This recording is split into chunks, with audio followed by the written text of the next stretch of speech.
Breaking news Delhi liquor scam కేసులో కేసీఆర్ కూతురు కవితకు బెయిల్ మంజూరైంది. షరతులతో కూడిన బెయిల్ ను సుప్రీంకోర్టు మంజూరు చేసింది. దీనికి సంబంధించి తాజా సమాచారం అందించడానికి మా ప్రతినిధి శివ ఢిల్లీ నుండి లైవ్ లో సిద్ధంగా ఉన్నారు.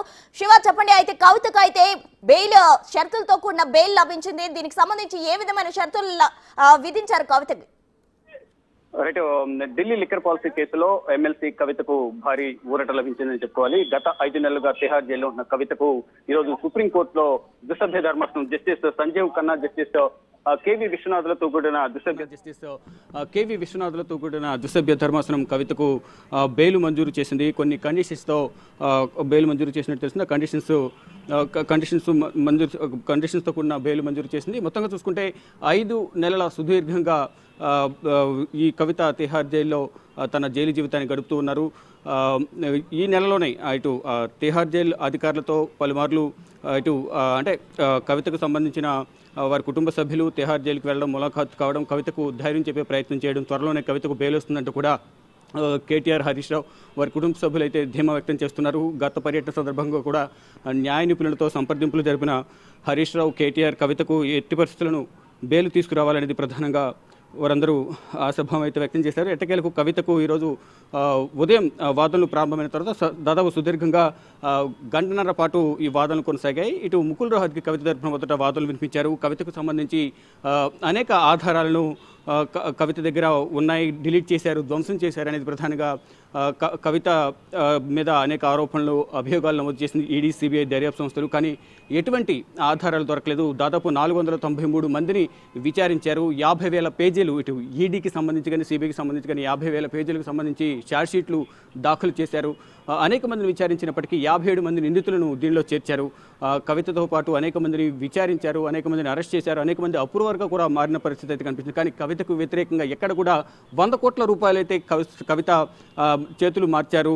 ముడుపులు అనేవి సౌత్ గ్రూప్ నుంచి నార్త్ గ్రూప్కు అందాయి, కవితనే కీలకంగా వ్యవహరించారంటూ ఆరోపించారు. కానీ సింగిల్ పైసా కూడా దర్యాప్తు సంస్థలు రికవరీ చేయలేకపోయారనేది ప్రధానంగా కవిత తరపున ముకుల్ రోహత్గి తన వాదనలు వినిపించారు. వాదనలు వినిపించిన నేపథ్యంలో ఎట్టకేలకు అంటే ఒకవైపు కవిత తరపున వాదనలు ముకుల్ రోహత్గి వినిపించారు, ఇటు ఈ దర్యాప్తు సంస్థల తరపున ఎస్వి రాజు తన వాదనలు వినిపించారు. అంటే మహిళ ఎంత మాత్రాన కవితకు ఏ విధంగా బెయిల్ మంజూరు చేస్తారు, అంటే విద్యా అర్హత కానీ సమాజంలో పలుకుబడి కానీ బెయిల్కు సంబంధించి అర్హతను సూచించమంటూ కూడా దర్యాప్తు సంస్థల తరపున ముకుల్ రోహత్గి తన వాదనలు వినిపించారు. కానీ ఇరువురు వాదనలు విన్న తర్వాత అంటే కవిత విచారణకు సహకరించలేదంటూ కూడా ఈడీ విచారణ సందర్భంగా గతంలో ఏదైతే 2023 మార్చిలో విచారించి 4 రోజుల పాటు దాదాపు 30 గంటలకు పైగా కవితను విచారించారు. ఆ సందర్భంలోనే కవిత తన మొబైల్ ఫోన్లను ఏదైతే ఈడీ అయితే సిబిఐ ఆరోపిస్తూ ఉన్నాయో ఫోన్లను ధ్వంసం చేశారు, సాక్ష్యాలను ధ్వంసం చేశారని ఏవైతే చెప్తూ ఉన్నారో ఆ ఫోన్లను కూడా ఈడీ కార్యాలయంలో 10 ఫోన్లను విచారణ సందర్భంగా సబ్మిట్ చేశారు.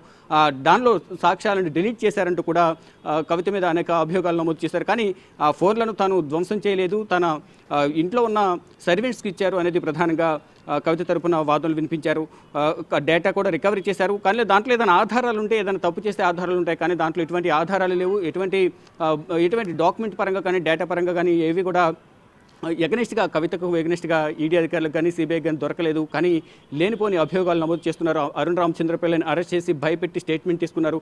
అరుణ్ రామచంద్రపిల్ల ఇచ్చిన స్టేట్మెంట్ ఆధారంగానే కవితను అరెస్ట్ చేస్తామని గతంలో తెలిపారు. మళ్ళీ తర్వాత అరుణ్ రామచంద్రపిల్ల ఈ స్టేట్మెంట్ వెనక్కి తీసుకున్నారనేది ప్రధానంగా అంటే భయపెట్టడం ద్వారా, కవితను భయపెట్టడం ద్వారా అభియోగాల్లో భయపెట్టడం ద్వారా అరుణ్ రామచంద్రపల్లి స్టేట్మెంట్ వెనక్కి తీసుకున్నారనేది మరొక ఆరోపణ అయితే ఈడీ చేస్తోంది. అంటే జైల్లో ఉన్న సందర్భంలో అరుణ్ రామచంద్రపల్లిని ఏ విధంగా బెదిరిస్తారంటూ కూడా బెంచ్ కూడా అంటే ద్విసభ్య ధర్మాసనం జస్టిస్ బిఆర్ గవై, జస్టిస్ విశ్వనాథులతో కూడిన ధర్మాసనం ప్రశ్నించిన నేపథ్యంలో అంటే తరచూ లాయర్లు కానీ కుటుంబ సభ్యులు కానీ కలుస్తూ ఉంటారు కాబట్టి ఆ సందర్భంలో కూడా బెదిరించి ఉండొచ్చు అనేది ఇటు ఈడీ తరపున ఎస్వి రాజు వాదనలు వినిపించారు. ఇలా వాదనలు ప్రతివాదనలు కొనసాగిన తర్వాత అంటే ఎట్టి పరిస్థితులను కవితకు బెయిల్ ఇవ్వద్దు, కవితకు అగెనెస్ట్గా అనేక ఆధారాలు మా దగ్గర ఉన్నాయి, ఆధారాలు మళ్ళీ మేము మీకు సబ్మిట్ చేస్తాము, ఇప్పటివరకు ఈ ఛార్జ్షీట్లు దాఖలు చేస్తాము కాబట్టి ఛార్జ్షీట్లో కూడా కవితకు సంబంధించి అనేక అభియోగాలు ఉన్నాయి, కవిత ఎవరెవరితో వ్యాపార సంబంధాలు ఉన్నాయి, ఆర్థిక లావాదేవీలు ఉన్నాయి అనే దానిపై కూడా ప్రధానంగా వాదనలు వినిపించారు. దాంట్లో శరత్చంద్రారెడ్డి, మాగుంట రాఘవరెడ్డి రెడ్డి, మాగుంట శ్రీనివాసరెడ్డి, బుచ్చిబాబు, అభిషేక్ బోయిన్పల్లి, అరుణ్ రామచంద్ర పిల్లై, విజయ్ నాయర్, ఇలా సౌత్ గ్రూప్లో కీలకంగా ఉన్న ఇటు అరవింద్ కేజ్రీవాల్ కానీ, మనీష్ సిసోడియా, ఇటు ఇండోస్పిరిట్ అధినేత సమీర్ మహేంద్రు, అమిత్ అరోరా, దినేష్ అరోరా, వీరందరూ కూడా అంటే మొదట ఈ ఢిల్లీ లిక్కర్ పాలసీ అనేది 2021-22కు సంబంధించి ఢిల్లీ లిక్కర్ పాలసీ రూపకల్పనలో దినేష్ అరోరా, విజయ్ నాయర్ కీలకంగా వ్యవహరించారు. ఈ ఢిల్లీ లిక్కర్ పాలసీ డ్రాఫ్ట్ రూపకల్పన చేసే సందర్భంలో కూడా కవితకు వీరందరూ సహకరించారు. కవిత అలాగే విజయ్ నాయర్ అంటే ఆమ్ ఆద్మీ పార్టీ గవర్నమెంట్లో మీడియా కోఆర్డినేటర్గా విజయ్ నాయర్ ఉన్నారు. ఆ సందర్భంలోనే కవితతో పలుమార్లు సమావేశమయ్యారు. కవిత ఢిల్లీ లిక్కర్ పాలసీ సంబంధించి రూపకల్పన చేసే సందర్భంలో దీంట్లో ఇంట్రెస్ట్ ఉంది, దీనిపై అసలు రూపకల్పన ఏ విధంగా చేశారు అనే దానిపై మాట్లాడదామంటూ కూడా విజయ్ నాయర్తో పలుమార్లు ఢిల్లీలోను, హైదరాబాద్లోను సమావేశమయ్యారు అనేది ఈడీ, సిబిఐ అనేక మార్లు అభియోగాలు నమోదు చేసింది. ఎవరినైతే అరెస్ట్ చేస్తారో అరెస్ట్ చేసిన తర్వాత వారికి సంబంధించిన ఛార్జ్షీట్ దాఖలు చేస్తారు. కాబట్టి ఆ ఛార్జ్షీట్ దాఖలు చేసే సందర్భంలో ఎవరెవరితో లింకప్ అయి ఉన్నారు వీరు అనే దానిపై కూడా అందరి పేర్లు దీంట్లో నిందితులు, సాక్షులను, ఎవరైతే అక్యూజ్డ్గా ఆరోపణలు ఎదుర్కొంటున్నారో వారందరికీ సంబంధించి కూడా అభియోగాలు నమోదు చేస్తూ వారందరికి సంబంధించి దీంట్లో ప్రధానంగా అనేక మంది సాక్షులను కూడా అంటే దాదాపు 493 మంది సాక్షులను, 57 మంది నిందితులు వీరందరినీ కూడా అనేక మార్లు విచారించారు. మరోవైపు తెలంగాణకు సంబంధించి ఒక పత్రికకు సంబంధించి ముత్తా గౌతమ్ను కూడా విచారించారు.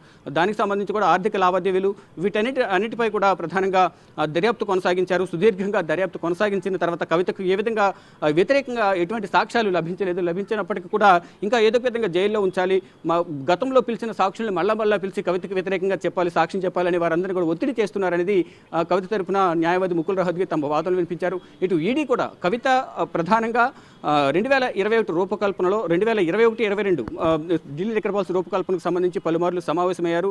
ఇటు సౌత్ గ్రూప్ సంబంధించిన, నార్త్ గ్రూప్ సంబంధించిన కీలక నేతలందరితో, కీలక వ్యాపార భాగస్వాములతో కూడా సమావేశమైన సందర్భంలో అనేక మార్లు రూపకల్పనలో మార్పులు చేర్పులు చేశారు. ఒకవేళ లిక్కర్ పాలసీలోకి, లిక్కర్ బిజినెస్లోకి ఎంటర్ అవ్వాలంటే కవితను సంప్రదించి ఎంటర్ అవ్వాలనేది ప్రధానంగా ఇటు నార్త్ గ్రూప్కు సంబంధించిన వ్యాపార భాగస్వాములు కానీ, ఇటు సమీర్ మహేంద్రు, మరోవైపు అరుణ్ రామచంద్ర పిల్లై, మనీష్ సిసోడియా, మరోవైపు అరవింద్ కేజ్రీవాల్ వీరందరూ కూడా చెప్పారు. దానికి అనుగుణంగానే ఇక్కడ సౌత్ గ్రూప్ నుంచి 100 కోట్ల రూపాయలు ఎవరెవరికి జోన్లు కేటాయించినందుకు ఎవరి నుంచి ఎంత తీసుకోవాలనేది కూడా కవిత ఇష్టం అనేది ప్రధానంగా వారు ఫ్రీ హ్యాండ్ ఇచ్చారనేది ప్రధానంగా ఈడీ, సిబిఐ దర్యాప్తులో ఆరోపిస్తున్నాయి. గతంలో సిబిఐ విచారించిన సందర్భంలో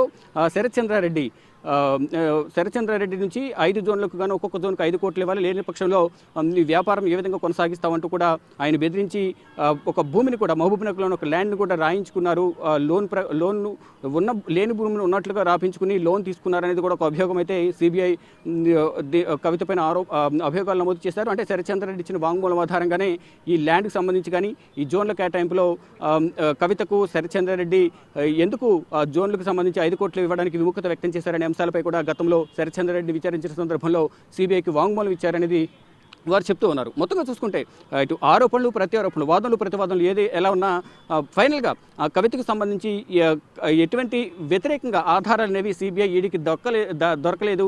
కేవలం తీవ్ర జాప్యం అయితే విచారణలో కూడా తీవ్ర జాప్యం చేస్తున్నారనేది ప్రధానంగా కవిత తరపున న్యాయవాది ముకుల్ రోహత్గి తమ వాదన వినిపించారు. మధ్యలో బెంచ్ ద్విసభ్య ధర్మాసనం సంబంధించిన జస్టిస్ బిఆర్ గవై అలాగే కేవీ విశ్వనాథులతో కూడిన ధర్మాసనం వారిద్దరు కూడా జడ్జెస్ కూడా మధ్యలో జోక్యం చేసుకుని ఈ పారదర్శకంగా జరగాలి విచారణ అనేది, పారదర్శకం జరగకుండా వారు స్వార్థంగా ఈ విచారణ జరపకూడదు అనేది ప్రధానంగా ఇద్దరు కూడా ఇటు జస్టిస్ బిఆర్ గవై అలాగే కె విశ్వనాథులు ఇద్దరు కూడా ఒకంత దర్యాప్తు పట్ల అసహనం వ్యక్తం చేశారు. మొత్తంగా అంటే కండిషన్స్తో కూడిన బెయిల్ మంజూరు చేస్తామంటూ ముందుగానే విచారణ సందర్భంగా తెలిపారు. కానీ ఇటు మొత్తం ఇంకా మరికొన్ని డాక్యుమెంట్స్ ఉన్నాయి, డాక్యుమెంట్స్ కూడా చూడండి, చూసిన తర్వాత మీరు జడ్జిమెంట్ ఇవ్వండి అంటూ కూడా ఎస్వి రాజు దర్యాప్తు సంస్థల తరపున ఎస్వి రాజు వాదనలు వినిపించారు. కానీ ఫైనల్గా కవితకు కండిషన్స్తో కూడా ఒక బెయిల్ అయితే మంజూరు చేసినట్టుగా కూడా చెప్తూ ఉన్నారు. మొత్తంగా చూసుకుంటే సుదీర్ఘకాలం అంటే దాదాపు 5 నెలల తర్వాత మార్చి 15న కవితను హైదరాబాద్లో ఈడీ అధికారులు అరెస్ట్ చేశారు. అరెస్ట్ చేసిన తర్వాత అదే రోజు రాత్రి ఢిల్లీకి తీసుకొచ్చారు. 16వ తేదీన రౌజీని కోర్టులో హాజరుపరిచిన తర్వాత మొత్తం 10 రోజులు కవితకు ఈడీ కస్టడీ ఇచ్చారు. ఈడీ కస్టడీలో ఉండగానే అంటే మార్చి 15న ఈడీ కస్టడీ ముగిసిన తర్వాత జ్యుడిషియల్ కస్టడీకి తిహార్ జైలుకు తరలించారు. తిహార్ జైల్లో ఉండగానే ఈడీ కేసులో జ్యుడిషియల్ కస్టడీలో ఉండగానే 5వ తేదీన కవితను విచారిస్తామంటూ కూడా రౌజీని కోర్టు దగ్గర సిబిఐ పర్మిషన్ తీసుకుని 6వ తేదీన విచారించింది. 6వ తేదీన విచారించిన తర్వాత కవితను 11వ తేదీన అంటే రంజాన్ పండుగ రోజు కవితను అరెస్ట్ చేశారు. ఏప్రిల్ 11 రంజాన్ పండుగ రోజు కవితను అరెస్ట్ చేశారు సిబిఐ అధికారులు. అరెస్ట్ చేసిన తర్వాత ఆ రోజు కోర్టు సెలవు కావడంతో 12వ తేదీన కవితను